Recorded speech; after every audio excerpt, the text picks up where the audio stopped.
Hello friends, welcome to ICS platform. आज है 29th of December and 29th of December, 28th of December and 27th of December, तीनों दिन के करेंगे हम करंट अफेयर के एमसीक्यू। चलो लेक्चर स्टार्ट करते हैं।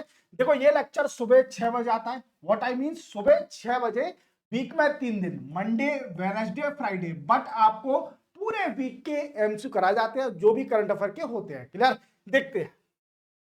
देखो, ये प्रीवियस जो भी मैंने आपके लेक्चर शूट किया है, आप जहां जानते हो इंडिया एंड न्यूजीलैंड, इंडिया और न्यूजीलैंड ने कंक्लूजन पब्लिश कर दिया है जो भी दोनों कंट्री के बीच में फ्री ट्रेड एग्रीमेंट का नेगोशिएशन चल रहा था। हालांकि अभी ट्रेड डील नहीं हुई है, ट्रेड डील जब साइन हो जाएगी तब मैं बताऊंगा, बट कंक्लूजन आ चुका है। क्या क्या कंसेशन मिलेगा दोनों कंट्री को to signing this particular trade deal, clear, free trade agreement. जब बताऊंगा मैं आपको, देखना इसका लिंक आपको डिस्क्रिप्शन में मिल जाएगी। ये मेरा वीकेंड से लाइव सेशन चलता है रेगुलरली, जिसमें आपको करंट अफेयर डिनर पढ़ाए जाते हैं फ्रॉम हिंदू इंडियन एक्सप्रेस और पीआईबी। सुबह 10 बजे, मॉर्निंग में 10 बजे लाइव सेशन आता है आपका। Clear?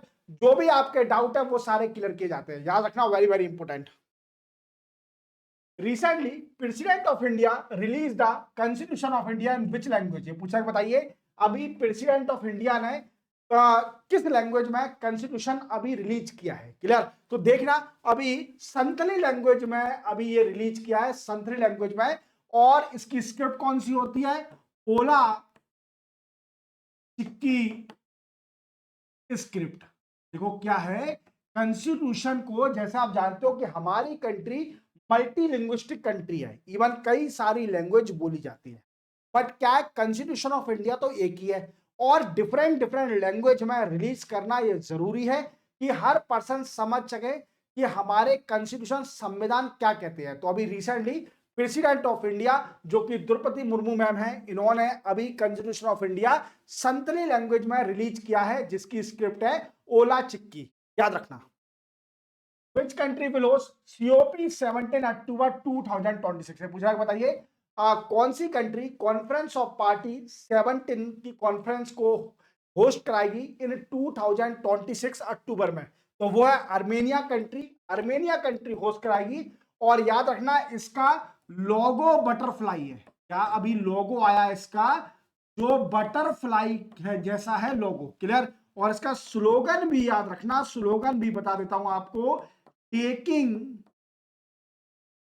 Action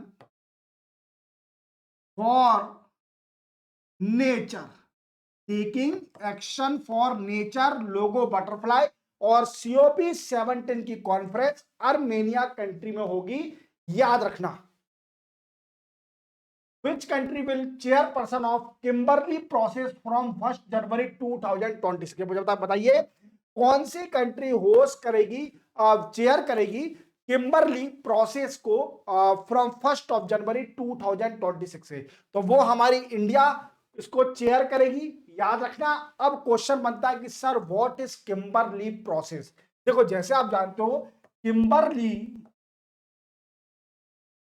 process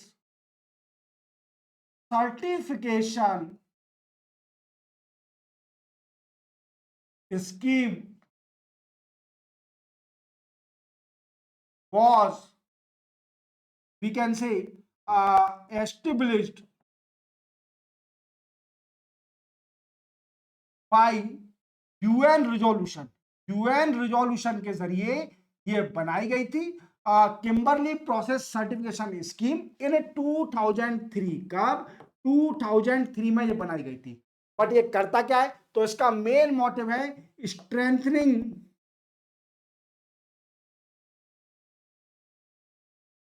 global effort against, strengthening global effort against conflict, diamond and conduct ethical trade। Ethical trade कराना डायमंड का, इवन सब लोगों को, जो भी कंट्रियां, उनको एफर्ट लगाना कि जो भी नकली डायमंड है उनके अगेंस्ट एक्शन लिया जाए। और इसको इंडिया चेयर करेगी फ्रॉम 1 जनवरी 2026 से, that was set up by UN resolution in 2003। याद रखना। खेलो India travel game will be held in which state of India? ये पूछा, बताइए खेलो इंडिया ट्रैवल गेम किस स्टेट में होंगे? इवन ये फर्स्ट टाइम हो रहे हैं इंडिया में ट्रैवल गेम, ये फर्स्ट टाइम हो रहे हैं ट्रैवल गेम खेलो इंडिया, फर्स्ट टाइम हो रहे हैं यार। तो ये होंगे कब से? वी कैन से 14 फेब से स्टार्ट होंगे। कब से? 14 फेब से। और किस स्टेट में होंगे? तो सिटी है बिलासपुर। और बिलासपुर कहां पर है सर जी? तो बिलासपुर है छत्तीसगढ़ में। याद रखना, very very important question. Clear? Chhattisgarh में होंगे पहले ट्रैवल खेलो इंडिया ट्रैवल गेम। याद रखना 14 फेब से स्टार्ट होंगे 2026 से। क्लियर? चलते हैं, तो इसका आंसर क्या है? Chhattisgarh. Which day observe as a Veer Bal Diwas? वीर बाल दिवस हम किस दिन ऑब्जर्व करते हैं? तो ये 26 दिसंबर को हर साल ऑब्जर्व करते हैं। वीर बाल दिवस क्यों ऑब्जर्व करते हैं? क्योंकि जैसे आप जानते हो कि गुरु गोविंद सिंह जी के लड़के दो थे। कौन कौन से? साहेबजादा, वी कैन से जोरावर सिंह, साहेबजादा फतेह सिंह। ये दो लड़के थे, याद रखना, वेरी वेरी इंपॉर्टेंट। और इन्हीं के सेक्रीफाइस को ट्रिब्यूट देने के लिए वीर बाल दिवस बनाया जाता है, मनाया जाता है। याद रखना। Which agency lead the India first national weapon database to curb terrorism and organized crime? देखो, इंडिया ने अपना पहला नेशनल वेपन डाटाबेस बनाने जा रही है जो कि टेररिज्म और ऑर्गेनाइज क्राइम को रोकेगा। इसको लीड कौन करेगा? तो उसको लीड करेगी एनआईए, नेशनल इन्वेस्टिगेशन एजेंसी, इसको लीड करेगी। ये डेटाबेस करेगा क्या? देखो, जैसे आप जानते हो कि कई सारे गवर्नमेंट वेपन चोरी हो जाते हैं, इवन स्नैच कर लेते हैं जो भी ऑफिसर होता है। तो उन सभी का डेटा रखना, इवन गवर्नमेंट उनकी मदद कर सके, even enhancing the cooperation among law enforcement agency, कई सारी, कि जो भी स्टोलन वेपन है उनको सर्च किया जा सके। क्लियर? इस डाटाबेस में पूरा डेटा होगा और एनआईए, नेशनल इन्वेस्टिगेशन एजेंसी, इसको लीड करेगी। Which country open world largest express way tunnel? ये पूछा, बताइए कौन सी कंट्री वर्ल्ड की सबसे लार्जेस्ट एक्सप्रेस टनल ओपन कर दिया है? तो वो है चाइना, जेंजी, जेंजियांग, जेंजियांग में ये टनल बनी है और इसकी डिस्टेंस है 22.3 किलोमीटर और वर्ल्ड की सबसे लार्जेस्ट एक्सप्रेस वे टनल है। याद रखना, तो चाइना हमेशा कारनामा करती है, इस बात को ध्यान रखना। World largest open air theatre Dhanu Yatra begin in which state of India? मुझे बताइए, वर्ल्ड की सबसे बड़ी ओपन एयर थिएटर जिसको धनु यात्रा बोलते हैं वो किस स्टेट में स्टार्ट हो गई है? तो वो उड़ीसा में होती है। कहां पर? उड़ीसा में, जिसमें जो भी कृष्ण भगवान की जो भी लाइफ स्टाइल होती है उसको पोर्ट्रेट किया जाता है, इवन उसको दिखाया जाता है कृष्ण जी की लाइफ को। याद रखना। और 11 दिन का फेस्टिवल होता है, ये भी याद रखना। 11 डे फेस्टिवल इंपोर्टेंट है, याद रखना, क्योंकि वर्ल्ड का सबसे बड़ा we can say open air theatre है Dhanu Yatra. Anu Garg become which state first women chief secretary from 1 January? ये पूछा, बताइए अनु गर्ग पहली वुमेन चीफ सेक्रेटरी किस स्टेट की बनेंगी फ्रॉम 1 जनवरी? तो ये 1991 बैच की आईएएस ऑफिसर। कौन है? 1991 की बैच की आईएएस ऑफिसर। और इसी के साथ ये उड़ीसा की फर्स्ट वुमेन चीफ सेक्रेटरी बनेंगी। याद रखना, इंपोर्टेंट है। who is elected to chair the World Badminton Federation athletic commission? ये पूछा, बताइए कौन इलेक्ट कर दिया है to chair the World Badminton Federation athletic commission को? तो ये चेयर कर दिया है पीवी सिंधु ने। किसने? पीवी सिंधु को इलेक्ट हो गई हैं और ये 2026 से लेकर 2029 तक रहेंगी। Clear?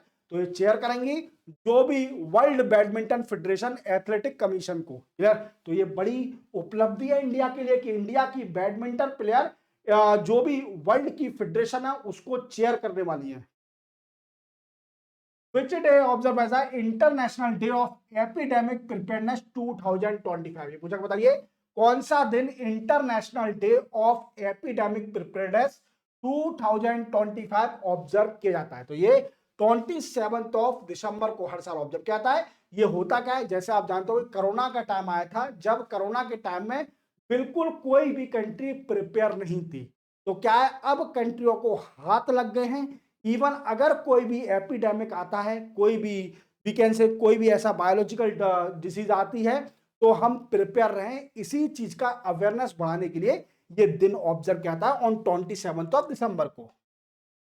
Which country become first country to recognise Somaliland? Somaliland को पहली कंट्री कौन सी बन गई है जिसने रिकॉग्नाइज किया है? जैसे आप देख पा रहे होंगे बेंजामिन नेतान्याहू साहब बैठे हैं और ये पीएम कहाँ के हैं? इसराइल के पीएम है।